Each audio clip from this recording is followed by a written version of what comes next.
दोस्तों आज हम बात करेंगे एक ऐसे शख्स की जिसने शेयर मार्केट में मात्र 5,000 रुपए से शुरुआत करके $5 बिलियन यानी वुपिंग 45,000 करोड़ रुपीस बना दिए थे।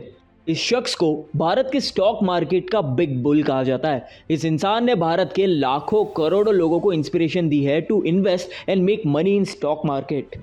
अनफॉर्चुनेटली आज ये शख्स हमारे बीच में नहीं है, लेकिन इनकी कई भी बातें, इनसे मिला हुआ inspiration to invest in stock market आज भी लोगों के दिलों में जिंदा है।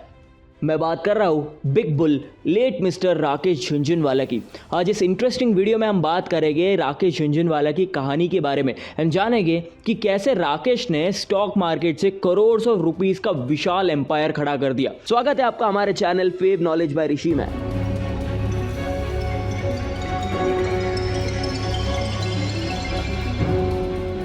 साल 1960 में राकेश झुनझुनवाला का जन्म हुआ था।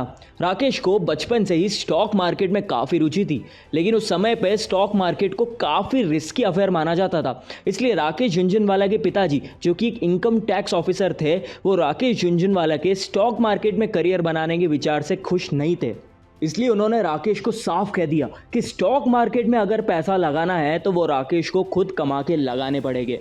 राकेश के पास साल 1985 में, यानी जब वो 25 साल के थे एंड उनका कॉलेज जस्ट खत्म हुआ ही था, तब अराउंड 5,000 रुपये की सेविंग्स पड़ी थी एंड इसी 5,000 से उन्होंने स्टॉक मार्केट में अपने इस जर्नी की शुरुआत की। आज जो सेंसेक्स 80,000 पॉइंट्स को छूने वाला है, उस समय पे यानी 1985 में वो मात्र 400 पॉइंट का था। राकेश झुनझुनवाला चार्टेड अकाउंटेंट थे और राकेश के भाई, जो खुद एक सीए थे, उन्होंने राकेश को उनका पहला क्लाइंट ला कर दिया। एक लेडी के 2.5 लाख रुपीस राकेश झुनझुनवाला को मिले थे to trade in stock market, इस शर्त पे कि वो इस इन्वेस्टमेंट में मिनिमम 18% का रिटर्न देंगे। अब 18% सुनने में आज के टाइम में काफ़ी ज़्यादा लगेगा, लेकिन उस टाइम पे नॉर्मल एफडी भी 10% का रिटर्न देता था, तो उससे ज़्यादा रिटर्न तो ऑफकोर्स कोई भी एक्सपेक्ट करेगा ही, considering risk factor in stock market. Rakesh ने अपना सबसे पहला इन्वेस्टमेंट टाटा टी पे किया था। उन्होंने 43 रुपीज़ के टाटा टी के 5,000 शेयर्स को परचेज किया था एंड मात्र 3 महीने में इस शेयर की प्राइस 143 रुपीज़ हो गई, यानी ऑलमोस्ट 3 टाइम्स का रिटर्न ये शेयर दे रहा था मात्र 3 महीने में। इस ट्रेड के बाद राकेश का कॉन्फिडेंस 7वें आसमान पे था। फिर साल 1986 में जब ग्लोबल रिसेशन का माहौल चल रहा था, तब सब लोग स्टॉक मार्केट में पैसा लगाने से डर रहे थे, लेकिन अपनी नॉलेज एंड एक्सपीरियंस को यूज़ करके राकेश ने टाटा पावर के स्टॉक्स परचेस किए और इस स्टॉक्स का भाव इतना बढ़ा कि उनकी नेटवर्थ 50 लाख रुपए तक बढ़ गई थी। फिर अगले 3 सालों में, यानी 1986 से 1989 के बीच, उन्होंने अलग अलग स्टॉक में इन्वेस्ट करके अपनी नेटवर्थ को 1 करोड़ तक कर लिया था। इसी बीच राकेश ने अपने लाइफ का सबसे बड़ा रिस्क लिया। सेसा गोवा, जिसको आज वेदांता कहा जाता है, उसका स्टॉक प्राइस बहुत तेज़ी से गिर रहा था एंड इस कंपनी के इन्वेस्टर्स में पैनिक मचा हुआ था। लेकिन जब इसका स्टॉक प्राइस गिर के 28 रुपये पे आया, तब राकेश ने रिस्क लेकर सेसा गोवा के 4 लाख शेयर्स परचेज कर लिए और जैसे ही इन्होंने ये स्टॉक परचेज किया, इस शेयर की प्राइस 28 से 65 रुपये तक पहुंच गई थी। राकेश झुनझुनवाला ने 2.5 लाख शेयर्स को सेल कर दिया। फिर कुछ टाइम बाद इस शेयर की प्राइस 150 तक चलेगी, तो राकेश ने और 1 लाख शेयर को बेच दिया। इसके कुछ सालों बाद इस शेयर की प्राइस 2,200 रुपीज़ तक चली गई थी, तो राकेश ने बाकी के 50,000 शेयर भी बेच दिए। तो सिर्फ इस स्टॉक ने राकेश की नेटवर्क को 2.5 करोड़ के आसपास कर दी थी। साल 1989 में जनता दल पार्टी ने सरकार बनाई थी और वीपी सिंह उस वक्त के पीएम बनने वाले थे। इस नई सरकार का बजट कुछ दिनों में पास होने वाला था और मार्केट में ये डर था कि वीपी सिंह की सरकार मोस्टली सोशल चीज़ों पे फोकस करेगी instead of business and private sector. लेकिन राकेश झुनझुनवाला को पता था कि वीपी सिंह को बिजनेस का अच्छा खासा नॉलेज है, इसलिए चांसेस हाई है कि ये सरकार बिजनेस पे ज़्यादा फोकस करेगी। राकेश ने बजट से पहले स्टॉक मार्केट में हेवीली इन्वेस्ट किया एंड राकेश झुनझुनवाला का ये अंदाज़ा सही निकला।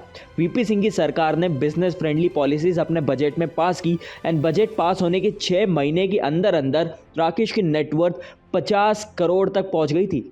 फिर साल 2003 में राकेश ने अपने सबसे बड़ी इन्वेस्टमेंट करी टाइटन के स्टॉक्स में। उन्होंने टाइटन के 4.4 करोड़ स्टॉक्स 3 रुपये में परचेज करे, जिसकी प्राइस आगे जाकर 80 रुपये तक हो गई थी, मतलब ऑलमोस्ट 340 करोड़ रुपीस का प्रॉफिट।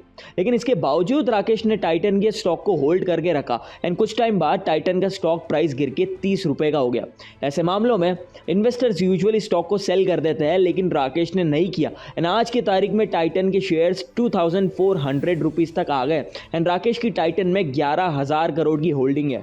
और आने वाले सालों में राकेश ने बहुत सारी कंपनीज में इन्वेस्ट किया जो मल्टी बैगर्स निकली। इन कंपनीज ने राकेश की नेटवर्क को हज़ारों करोड़ों तक पहुंचा दिया था। आइए देखते हैं राकेश झुनझुनवाला की कुछ मेजर होल्डिंग्स को।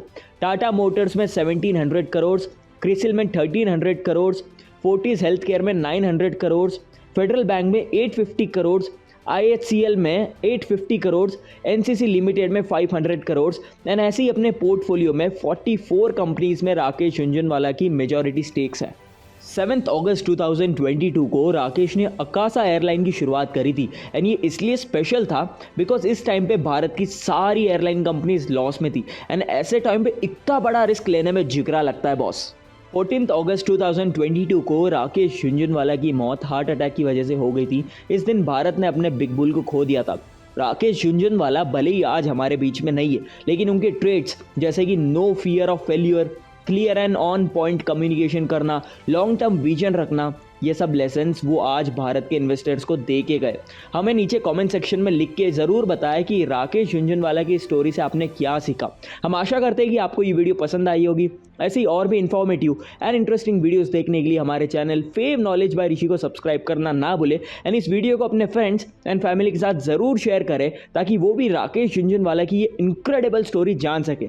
मिलते हैं अगले वीडियो में, तब तक के लिए नमस्कार, जय हिंद।